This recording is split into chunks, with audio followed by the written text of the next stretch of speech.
Assalamualaikum warahmatullahi wabarakatuh. Sebelumnya, saya Dewi Lekasari dengan NIM 14014211241 dari Rombel F, jurusan Pendidikan Guru Sekolah Dasar. Saya di sini akan mengerjakan penugasan UTS mata kuliah bimbingan dan konseling yang diampu oleh Ibu Sami. Baik, saya akan mengerjakan soal nomor 1, bagian pertama, yaitu latar belakang perlunya BK di sekolah. Yang pertama yaitu latar belakang psikologis. Timbulnya masalah-masalah psikologis menuntut adanya upaya pemecahan melalui layanan bimbingan dan konseling. Berikut beberapa masalah psikologis yang merupakan latar belakang perlunya BK di sekolah. Yang pertama adalah masalah perkembangan individu, yang kedua adalah masalah perbedaan individu, yang ketiga masalah kebutuhan individu, yang keempat masalah penyesuaian diri, dan yang kelima masalah belajar. Lalu latar belakang yang kedua adalah latar belakang sosial budaya. Diperlukan layanan BK di sekolah untuk memberi bantuan ke siswa dalam mencegah terjadi permasalahan sebagai akibat dari perubahan sosial budaya. Memecahkan berbagai masalah, baik masalah belajar, penyesuaian diri, maupun masalah-masalah pribadi yang apabila dibiarkan akan menghambat tercapainya tujuan belajar siswa di sekolah. Lalu latar belakang yang ketiga adalah latar belakang iptek. Banyak persoalan yang terjadi sebagai dampak negatif dari perkembangan ilmu pengetahuan dan teknologi, sehingga diperlukan penanganan dan upaya preventif oleh konselor. Lalu yang keempat yaitu latar belakang pedagogis. Bimbingan mempunyai peran penting yaitu membantu setiap pribadi anak didik agar berkembang secara optimal, sehingga hasil pendidikan akan berkembang baik dalam aspek akademis, psikologis, dan sosial. Lalu yang selanjutnya adalah pengertian bimbingan dan konseling. Bimbingan adalah proses pemberian bantuan yang dilakukan oleh seorang ahli kepada seseorang agar orang yang dibimbing dapat mengembangkan kemampuan dirinya secara mandiri dengan memanfaatkan kekuatan individu yang ada dan dapat dikembangkan berdasarkan norma-norma yang berlaku. Sedangkan konseling merupakan suatu proses memberi bantuan yang dilakukan melalui wawancara konseling oleh seorang ahli kepada individu yang sedang mengalami suatu masalah yang bermuara pada teratasinya masalah yang dihadapi oleh klien tersebut. Selanjutnya adalah persamaan dan perbedaan antara bimbingan dan konseling. Persamaannya adalah tujuannya sama-sama berusaha untuk memandirikan individu, sama-sama diterapkan dalam program persekolahan, dan sama-sama mengikuti norma-norma yang berlaku di lingkungan masyarakat tempat kedua kegiatan itu diselenggarakan. Sedangkan untuk perbedaannya adalah mencakup beberapa hal. Yang pertama adalah ruang lingkup. Ruang lingkup bimbingan lebih luas karena mencakup usaha preventif, kuratif, preseveratif. Sedangkan konseling hanya mencakup usaha kuratif. Lalu yang kedua yaitu dalam segi masalah, bimbingan menangani hal-hal yang non-emosional, misalnya masalah-masalah belajar, pemilihan jurusan, persiapan pekerjaan, sedangkan konseling menitik beratkan pada masalah-masalah emosional. Lalu yang selanjutnya yaitu tujuan. Tujuan bimbingan mengutamakan pencegahan agar siswa terhindar dari permasalahan. Sedangkan konseling mengutamakan pemecahan masalah siswa agar siswa mampu mengatasi permasalahan yang mereka hadapi. Lalu dalam segi layanan, bimbingan secara kelompok meskipun kadang bisa dilakukan secara individual. Sedangkan konseling lebih bersifat individual walaupun kadang juga dilakukan secara berkelompok. Selanjutnya yaitu petugas. Petugas dalam bimbingan biasanya guru bidang studi, wali kelas, kepala sekolah yang pernah mendapatkan pengetahuan mengenai dasar-dasar praktis bimbingan di sekolah. Sedangkan untuk konseling biasanya dilakukan oleh konselor yang harus berpendidikan khusus, yaitu sarjana bimbingan dan konseling. Soal selanjutnya yaitu mengapa guru membimbing? Karena setiap peran guru memerlukan unsur bimbingan di dalamnya. Untuk melaksanakan tugas profesi, guru tidak dapat meninggalkan aspek bimbingan karena tugas guru pada hakikatnya tidak hanya mengajar, namun juga mendidik siswa. Selanjutnya adalah soal nomor 1 bagian 2. Urgensi BK. BK memfasilitasi perkembangan peserta didik untuk mencapai kemandirian dalam wujud kemampuan memahami diri dan lingkungan, menerima diri, mengarahkan diri, dan mengambil keputusan, serta merealisasikan diri secara bertanggung jawab sehingga tercapai kebahagiaan dan kesejahteraan dalam kehidupannya. Lalu selanjutnya yaitu kedudukan BK. BK merupakan salah satu bidang kegiatan dalam penyelenggaraan dan pelaksanaan proses pendidikan yang secara terintegrasi bersama-sama dengan bidang administrasi dan bidang kurikulum mewujudkan tujuan pendidikan, yaitu membantu perkembangan peserta didik secara optimal sesuai dengan potensi, bakat, minat, dan kemampuan peserta didik. BK sudah ada dalam kurikulum 1975 yang disebut bimbingan dan penyuluhan pendidikan, dan sekarang juga ada dalam standar kompetensi kelulusan sebagaimana dirumuskan dalam Permendiknas nomor 23 tahun 2007. Selanjutnya adalah 3 bidang dalam penyelenggaraan pendidikan formal. Yang pertama adalah bidang manajemen dan kepemimpinan. Bidang ini meliputi berbagai fungsi berkenaan dengan tanggung jawab dan pengambilan kebijaksanaan, serta bentuk-bentuk kegiatan, pengelolaan, dan manajemen sekolah, seperti perencanaan, pengadaan dan pengembangan staf, prasarana dan sarana fisik, dan pengawasan.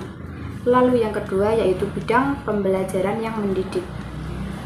Bidang ini meliputi semua bentuk pengembangan kurikulum dan pelaksanaan pengajaran, yaitu penyampaian dan pengembangan pengetahuan, keterampilan, sikap, dan kemampuan berkomunikasi peserta didik. Yang ketiga adalah bidang bimbingan dan konseling. Bidang ini meliputi berbagai fungsi dan kegiatan yang mengacu pada pelayanan kesiswaan secara individual agar masing-masing peserta didik dapat berkembang sesuai dengan bakat, minat, potensi, dan tahap-tahap perkembangannya.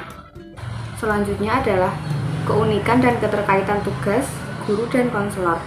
Tugas pendidik untuk mengembangkan peserta didik secara utuh dan optimal sesungguhnya merupakan tugas bersama. Dalam hubungan fungsional kemitraan antara konselor dan guru dapat dilakukan melalui kegiatan rujukan. Masalah-masalah perkembangan peserta didik yang dihadapi guru saat pembelajaran dirujuk kepada konselor untuk penanganannya. Lalu masalah yang ditangani konselor dirujuk kepada guru untuk menindaklanjutinya apabila itu terkait dengan proses pembelajaran bidang studi. Untuk yang selanjutnya adalah bagian 3, tujuan, fungsi, dan orientasi BK. Tujuan dari BK ada 2, yaitu tujuan umum dan tujuan khusus. Tujuan umum yaitu untuk membantu siswa mengembangkan diri secara optimal sesuai dengan tahap perkembangan dan predisposisi yang dimilikinya, berbagai latar belakang yang ada, serta sesuai dengan tuntutan positif lingkungannya. Sedangkan tujuan khususnya yaitu tujuan BK untuk siswa yang satu dengan yang lainnya tidak boleh disamakan karena setiap siswa memiliki perbedaan-perbedaannya sendiri. Selanjutnya yaitu fungsi dari BK. Fungsi berkaitan dengan manfaat atau kegunaan dan keuntungan-keuntungan penyelenggaraan bimbingan dan konseling. Ada 4 fungsi bimbingan dan konseling, yaitu fungsi pemahaman, fungsi pencegahan, fungsi pengentasan, serta fungsi pemeliharaan dan pengembangan.